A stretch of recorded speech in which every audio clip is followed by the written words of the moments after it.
Hi there, I'm Grant Barclay, and I am here with, well, why don't you tell us yourself?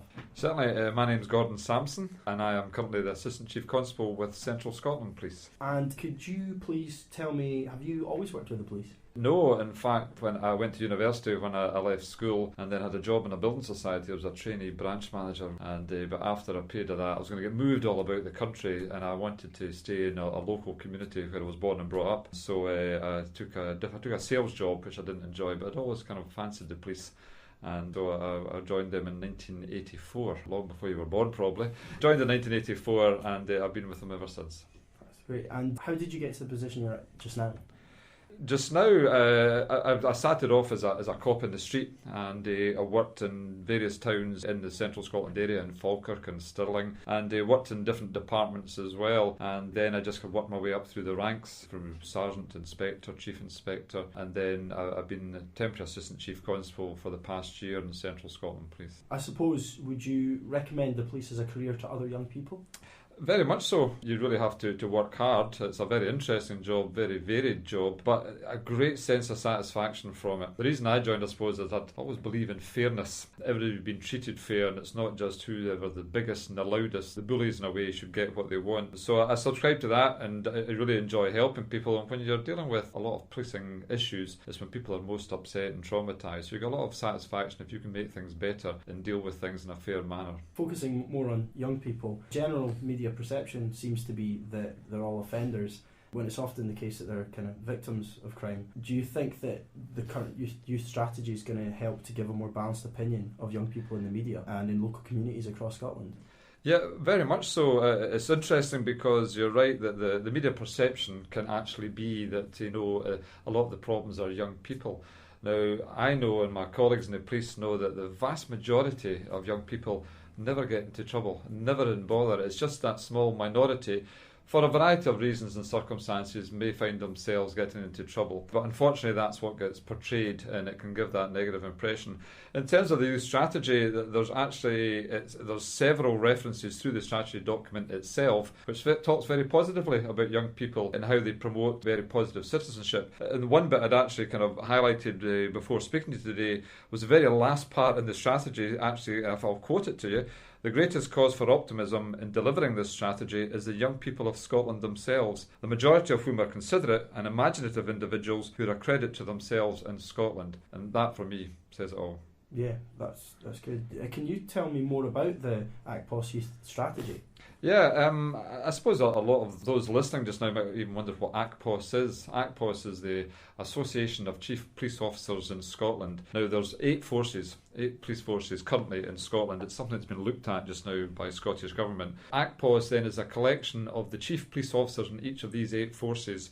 And we get together to make sure that there's a consistent approach across Scotland and a uniform standard approach, so that if you're, for example, a young person, you'll be dealt with broadly the same if you're in the centre of Glasgow as up in the northeast in Grampians. So kind of regulating procedure so it's the same everywhere you go? Very much so, yeah. So there's not a postcode lottery in how you're actually going to be dealt with. Okay. Across a range of issues. Of course, in this particular case, it also shares good practice in relation to how we deal with young people in Scotland. And what do you hope will change with this strategy? The focus of this strategy is very much, it reflects there's a Scottish Government Preventing Offending by Young People framework, and I sit on that group as well, and there's 5 main strands round about that. Our strategy reflects that Scottish Government approach, and probably the 2 main bits I would focus on are what are called early and effective intervention and prevention. In short, that's what I would hope to change, if there is a change. It's probably more a maintenance of what we've been doing in the past, is that we should really understand young people when they do offend and come across or come to our attention.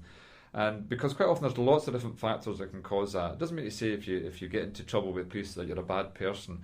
There might have been something at school and education, might be something back at home, might be health issues, a variety of different things that have actually caused that. And the strategy focuses on to identify what is it that's causing it, who has all the information around about this young person, and what's the best way to deal with them, rather than reporting them to a formal authority. Why don't we divert them away to what they're currently doing? Why don't we try and prevent any further offending in future? And that's what the focus is on in this strategy here, to share information with other agencies to get a complete picture and then do what is best for the young person. in line with the getting it right for every child agenda, GIRFIC, but that's overarching ethos behind it all. Great. You mentioned other agencies.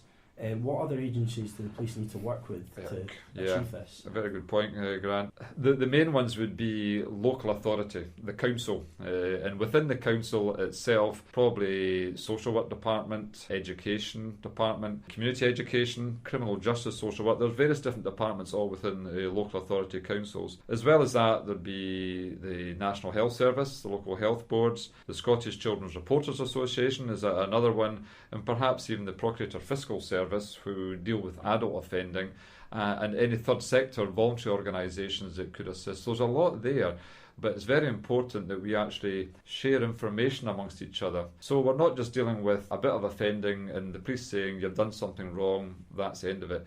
All these other agencies may have a bit of information to give us a more complete picture, to help us understand why something's happened, to hopefully prevent it from happening again, and to help them get back on the right track again. So it really seems like it's about developing communication so that everyone has the big picture and it's not just seeing a bad picture of individuals. Yeah, the term that we use now is information sharing, and information sharing protocols are put in place so that it's appropriate. We don't go around telling everybody everything about everybody. That would be inappropriate. But for individuals where perhaps offending is getting a bit more serious, or we think that there are other issues, we share, this is what we know about them, what do you know, and what's relevant, to make sure it's more focused and appropriate, whatever the decisions we make in regards to them. And I suppose you've already kind of touched on this, but what kind of changes will young people see in Scotland? Traditionally, if you got into trouble, we would report you to the Scottish Children's Reporters Administration, and they might consider putting you to a children's hearing. But that's all quite extreme, because the vast majority of young people don't get into trouble with the police. The vast majority of that small proportion that do might do once or twice and never get into trouble again. So a lot of the time, what they will see differently here is it might be appropriate for a police officer just to warn them at the time, to say, you've done something wrong, do you appreciate why you've done something wrong, speak to their parents or their guardian or carer at the same time, and that might be the end of the matter, just saying a warning, no more, and we'd never hear anything further about them. But equally, it's a staged approach, that there's more offending if there's a bit more concerning, if the bigger picture shows that there's issues at school, or there might be health concerns as well, or background home issues, it might be appropriate that we kind of then pass it on, and social work might have an involvement more with that, but keeping the children's reporter aware so that they can always decide what's most proportionate as well, the outcome. A more consistent approach across Scotland, and I'd like to say a more balanced approach. We haven't been doing anything particularly wrong, but I would highlight beforehand, this we certainly see as an enhancement in bringing together a lot more partners. That's great. There's a lot you were talking about in there. You were kind of focusing on the 5 points there. You were talking about one of the most important ones being kind of early prevention, rather than kind of restoration after the crime's already been committed. So how would you plan to work with young people to help early prevention? Yeah, I suppose even today's podcast in a way is a bit about trying to engage, and I suppose that's a crucial word. One thing we lay a lot of emphasis on in policing in Scotland is community engagement. I think every police force, I'll be able to say, certainly I know my own, has grown the number of community police officers, so you get to know who your local cop is and built up a relationship with them. So that's part of the process. Likewise, the prevention agenda, as it were, goes right back to families, to say that, well, if we have a problem with families before, they might have a bit of a difficult background, a bit of chaotic lifestyle, let's focus in that area to see what we can do. Rather than waiting for something to go wrong, let's see if we can stop it in the first place. So it's all about engagement at family level, at youngster level, and that's where health comes into it as well, because they can tell us if there's concerns in certain areas, and we, if need be, can be involved. Police are just one. We're working in conjunction with all these partners, so it probably goes back again about sharing that information to get a more complete picture. But from our own perspective, it is, and one thing we're going to be looking at is actually a more comprehensive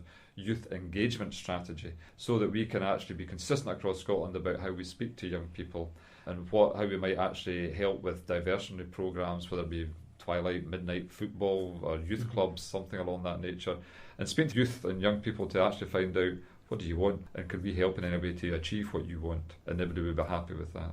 I suppose as well the plan is to try and change perceptions of how people view the police and what they're there for, and kind of how they can engage with them.